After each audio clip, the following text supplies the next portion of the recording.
Assalamualaikum warahmatullahi wabarakatuh. Bersama Abu Salim TV pada siri Rahsia Mudahnya Tajwid siri 1.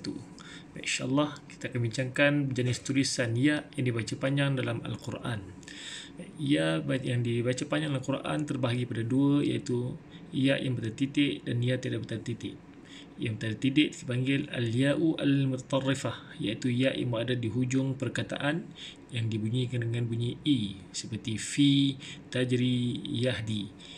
Dan ya yang tidak bertanda titik kita namakan sebagai al-alif al-maqsurah, yang mana kita bunyikan dengan bunyi a, seperti contoh ala huda al-qura.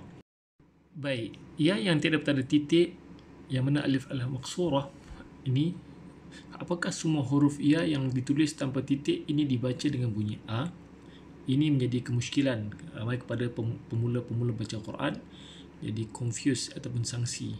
Baik, yang tidak bertitik ini dalam Quran terdapat 3 jenis dalam Al-Quran. Baik, yang pertama kita lihat ya yang tidak bertitik, dia akan bertanda ataupun berbaris. Okey, mungkin boleh jadi baris depan, baris atas, baris bawah atau baris tanwin. Okey, kemudian ya yang kedua iaitu ya al-alif al-maqsurah, yang mana ada alif kecil di atasnya, dipanggil al-alif al-khinjariyah. Dan ya yang ketiga iaitu tiada apa-apa tanda.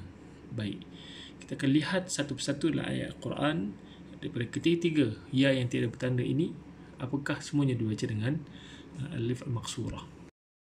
Baik, kita lihat contoh yang pertama iaitu ya yang tidak bertanda titik tetapi berbaris. Ianya dibaca seperti huruf ya yang biasa yang bertanda titik.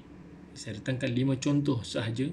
Okay, itu ya yang baris atas, ya yang baris bawah, ya yang baris hadapan, ya yang bertanda mati dan juga ya yang bertanda syaddah. Okay, semuanya ini adalah dibaca dengan huruf ya seperti biasa. Okay, kita lihat contoh yang pertama iaitu ya yang bertanda baris atas seperti dalam ayat ini, yang mana cuba lihat فَمَنْ تَبِعَ هُدَايَ فَلَا خَوْفٌ. Okey, hudaya. Okey, yang mana ya di sini tiada bertitik, berbaris di atas, maka dibaca seperti huruf ya yang bertanda titik. Baik, contoh yang kedua ya yang berbaris bawah. Ini ayatnya. Cuba lihat. إِلَّا قَوْمَ يُونُسَ لَمَّا آمَنُوا كَشَفْنَا عَنْهُمْ عَذَابَ الْخِزْيِ فِي الْحَيَاةِ الدُّنْيَا. Al-khizyi, okey, iaitu yang tidak bertitik, dibaca dengan baris bawah, dibaca seperti huruf ya yang biasa yang bertanda titik. Baik, contoh yang ketiga iaitu ya yang bertitik yang berbaris hadapan, seperti berikut ayatnya. Dzalikal khizyul azim. Okey, al-khizyu sama juga, iaitu ya yang tiada bertanda titik yang berbaris hadapan, maka dibaca juga seperti sama seperti huruf ya yang bertanda titik. Baik, contoh yang keempat iaitu ya yang tidak bertitik yang bertanda mati. Okey, contohnya seperti berikut.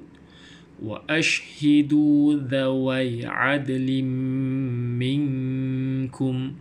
Dhawai. Okey, ya yang mati juga dibaca seperti huruf ya biasa yang bertanda titik, maka dibunyikan secara mati huruf ya itu. Jadi ia begitulah ya yang tidak bertanda titik, sama seperti dibaca dengan tanda titik.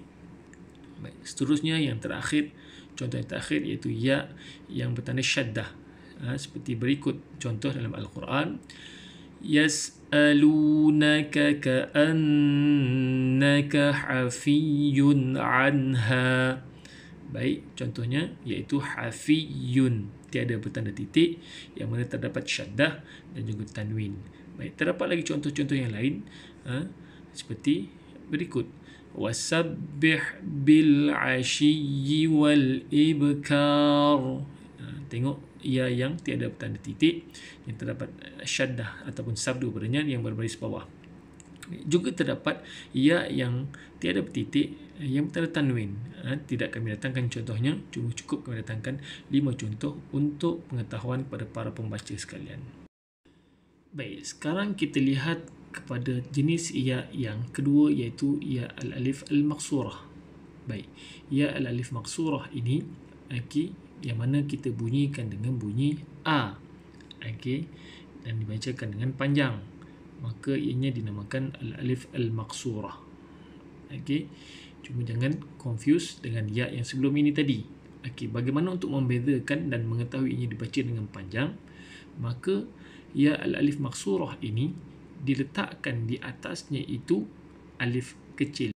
Alif yang kecil itu kita namakan sebagai al-alif al-khinjariyah. Kenapa dipanggil al-alif al-khinjariyah? Kerana al-alif al-khinjariyah ini bermaksud, al-khinjar ini adalah pisau yang pisau yang bengkok. Sebab tu kita lihat dalam Al-Quran, alif kecil ni dia ditulis dengan bengkok sedikit. Baik, itu contoh ayat Al-Quran. Cuba lihat. Khatamallahu ala qulubihim wa ala sam'ihim wa ala absarihim ghishawah. Baik, ada 3 contoh situ. Ala ada 3 tempat. Baik, dibaca dengan panjang. Baik, ya yang ketiga iaitu yang tidak bertanda titik, iaitu tiada bertanda apa-apa sama ada di bawah ataupun di atasnya. Maka kita akan perlu melihat huruf sebelumnya untuk menentukan bunyi bacaannya. Sekiranya huruf sebelum ditanda dengan baris bawah, maka ya itu akan dibunyikan dengan bunyi I. Sekiranya pula ya itu bertanda, huruf sebelum ya itu bertanda baris atas, maka ya itu akan dibunyikan dengan bunyi A. Jom kita lihat contoh daripada ayat Al-Quranul Karim seperti berikut. فَبَدَّلَ الَّذِينَ ظَلَمُوا قَوْلًا غَيْرَ الَّذِي قِيلَ لَهُمْ. Alladhi, huruf sebelum ya itu huruf dhal yang berbaris bawah, maka ya itu dibaca dengan bunyi I. Baik, contoh yang kedua iaitu ya yang dibaca dengan bunyi A.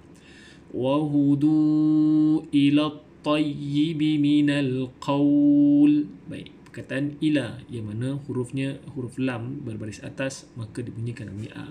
Baik, tetapi al-alif khinjariyah tidak terdapat pada perkataan ila. Kenapa?